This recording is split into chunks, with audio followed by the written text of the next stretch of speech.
स्वयं भगवान श्री हरि ही संतों की सेवा का भाव लेकर के भगवान पधारे थे और 13 महीने तक, ये दक्षिण भारत की सत्य कथा है, 13 महीने भगवान संतों की सेवा करते हैं, भक्त त्रिलोचन जी की सेवा करते हैं, उनके पैर दबाते हैं, संतों की पत्तल जूठी पत्तल उठाते हैं, भोजन अपने हाथ से बनाते हैं। ये सारी सेवा भगवान स्वयं 13 महीने तक भगवान सेवा करते हैं। एक बात, सेठ जी की जो पड़ोसन थी वह उनके घर आई और कहने लगी, बहन आपका ये जो नौकर है अंतर्यामी, ये बड़ा अच्छा है। सेठानी जी ने कहा, नौकर तो बहुत अच्छा है, लेकिन क्या खाता बहुत ज्यादा है। और जहां भगवान के भोजन पर प्रश्न चिन्ह लगाया गया, भगवान वहीं से अंतर ध्यान हो गए। भगवान ने पहले ही शर्त लगाई थी, हमारे भोजन पर कोई प्रश्न चिन्ह लगाएगा तो मैं छोड़ के चला जाऊंगा। प्रभु अंतर ध्यान हो गए। सेठ त्रिलोचन जी को याद आ रही थी, मेरा अंतर्यामी कहाँ है, भगवान को याद कर रहे थे, लेकिन अंतर्यामी जो वहां होता ना वहां है, अंतर्यामी दिखाई नहीं पड़ रहा था। सेठ त्रिलोचन जी बड़े भाव से भगवान को याद कर रहे थे, अंतर्यामी मेरा कहाँ गया। सुबह से शाम हो गई, प्रतीक्षा करते करते संध्या के समय अंतर्यामी के रूप में भगवान श्री हरि पधारे और कहे, त्रिलोचन जी आपकी संत सेवा देख करके मेरा भी मन में भाव आया कि मैं भी सेवा करूं। तो वह भगवान अंतर्यामी की सेवा करने आ जाते हैं। कहने का भाव, तुम भगवान से संबंध को बनाओ, भगवान को अपना को मानो, चाहे किसी भाव से सही, भगवान के से जो संबंध होगा भगवान वह संबंध पूरा करते हैं। भगवान मित्र भी बने हैं, भगवान पुत्र भी बने हैं, भगवान सेवक भी बने हैं। जितने संबंध निर्वाह भगवान ने किए शायद ही संसार का कोई व्यक्ति कर सके, लेकिन हमारा संबंध दृढ़ होना चाहिए। कथा का जो फल है वह भगवान के दर्शन की अभिलाषा है। भगवान शिव वहां से चले और मन में बार बार विचार आ रहा था, मुझे प्रभु श्री राम का दर्शन हो जाएगा। हृदय विचारक जात हर कहीं विधि दर्शन होई, उग्र रूप अवतरे प्रभु गए वो जाने सब कोई।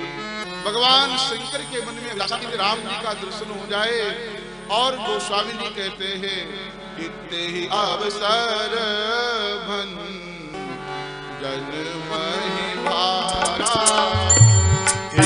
अवसर भन जन महि भारा, हरि रघुवंश अवतारा, हरि रघुवंश दिन अवतारा।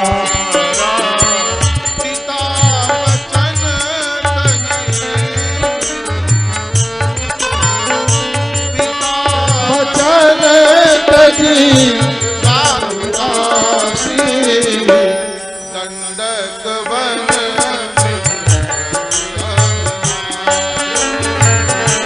दंडक बन बीच रही अविनाशी,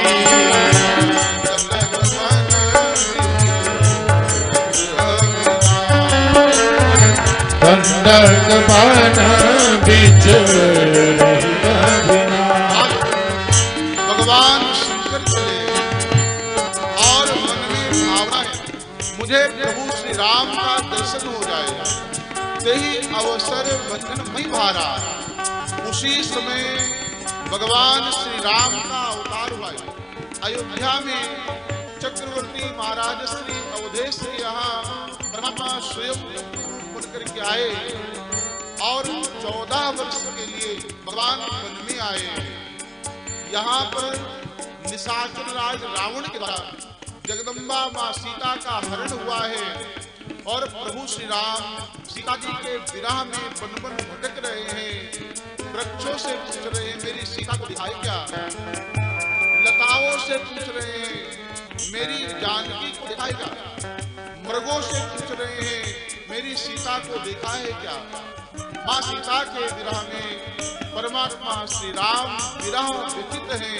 कैसे? का नर इव रघुराई, जैसे किसी सामान्य मनुष्य को अपनी पत्नी के विरह में रोते हुए देखा जाए, उसी तरह से भगवान भी मनुष्य के चरित्र का अनुसरण कर रहे हैं।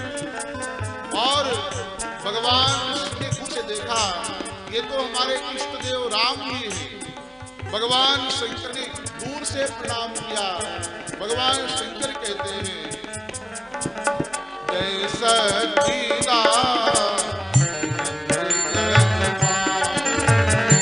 जय सच्चिदानंद परमात्मा, जय सच्चिदानंद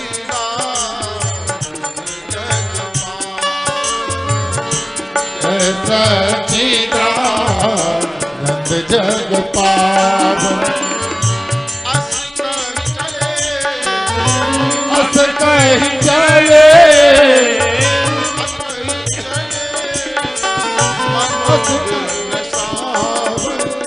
जय सच्चिदानंद जय सच्चिदानंद जग पावन।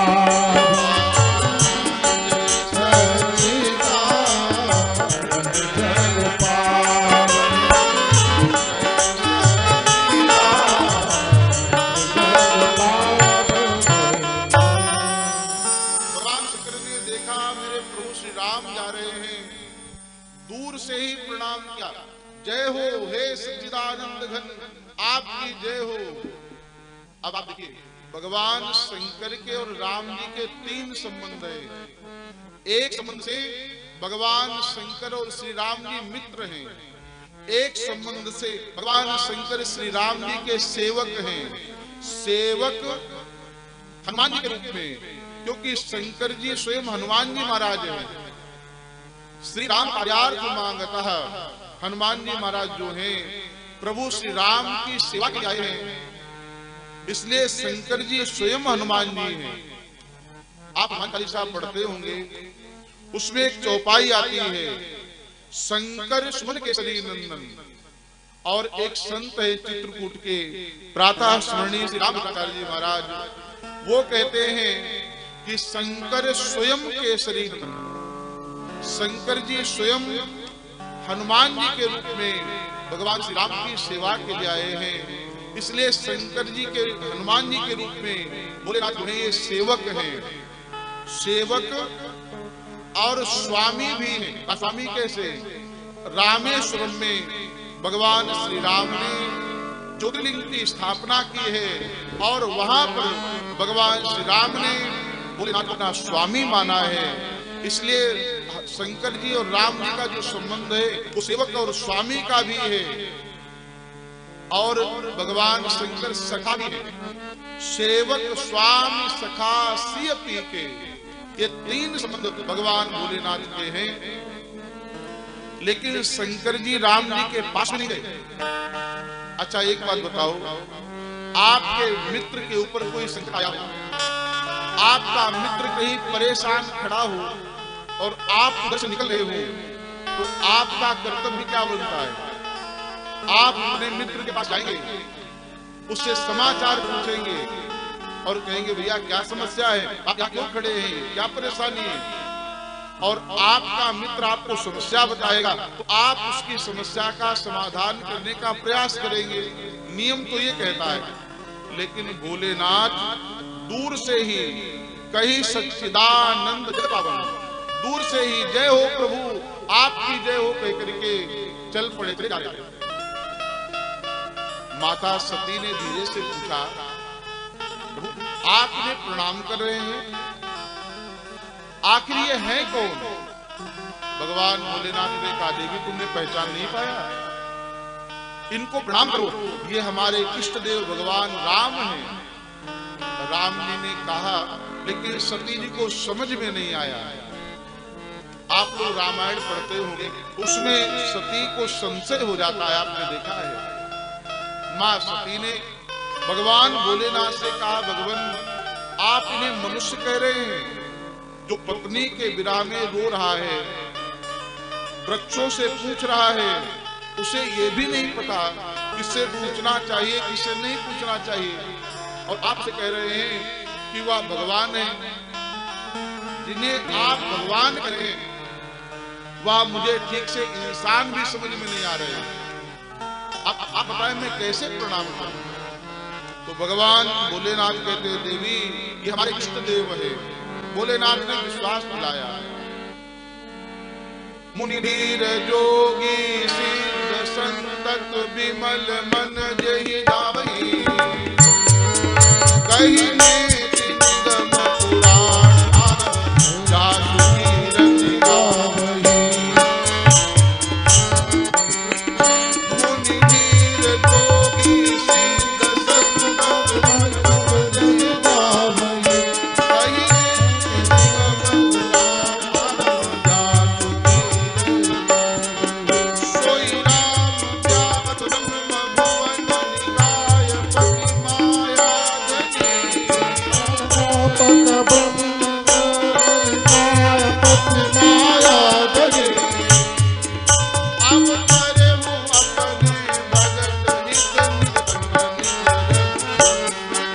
अब करे हो अपने भगत हित को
भगवान ने कहा, देवी तुम्हें विश्वास नहीं है क्या? तुम्हें पता नहीं है भगवान की लीला चल रही है और लीला में वास्तविकता नहीं होती है, और जहां वास्तविकता में लीला आ जाए, लीला में वास्तविकता आ जाए, उस लीला में बाधा पड़ जाती है। भगवान राम क्या कर रहे हैं? लीला कर रहे हैं। करत मनुज तनु, भगवान मनुष्य की लीला कर रहे हैं। एक गांव में रामलीला हुई थी और रामलीला में जो रावण का अभिनय करते थे एक दिन बीमार पड़ गए। तो गांव के लोगों ने कहा क्या किया जाए? अगर आज की लीला में रावण का अभिनय नहीं दिखाया गया, लंका दहन की लीला होनी थी। पूरा गांव लंका दहन की लीला का दर्शन करने के लिए आया, उपस्थित था। काफी संख्या में लोग एकत्रित हुए थे, लेकिन समस्या ये कि लीला में रावण का अभिनय करते थे, वो बीमार है, क्या किया जाए? तो लीला मंच के जो संयोजक थे रामलीला के, उन्होंने कहा एक काम करो, गांव में ऐसा व्यक्ति हो जो रावण का अभिनय कर सके, उसे रावण का अभिनय करवा दीजिए। उस गांव में कोई ऐसा व्यक्ति नहीं मिला। तो गांव के बगल का एक आदमी था, वह देखने में थोड़ा हृष्ट पुष्ट, उसे रावण के जैसे दसीस लगा करके बढ़िया विशाल सिंहासन पर विराजमान कराया और हनुमान जी महाराज गदा लेकर के प्रवेश किए। हनुमान जी महाराज चारों तरफ घूमे और रावण के सामने खड़े होकर के कहा, रावण को ये पूछना था कि अरे दुष्ट बानर, ये अशोक वाटिका मेरी किसने उजारी? ये प्रश्न करना था। लेकिन जो लीला में अभिनय कर रहे थे हनुमान जी का, उनकी आवाज इतनी गर्जना थी, आकर के जैसे ही जय श्री राम कहा और गदा उठा के जमीन पर पटकी, वैसे ही वो जो रावण बना था वो डर गया। हनुमान जी महाराज के सामने वो पूछना भूल गया और हनुमान जी के सामने हाथ जोड़ करके खड़ा हो गया, कहा सरकार हमें क्षमा कर दीजिए, हम रावण नहीं, हम इसी गांव के टिल्लू हलवाई हैं। अब आप देखिए, जहां लीला में वास्तविकता आई, लीला का जो अभिनय था वो समाप्त हो गया।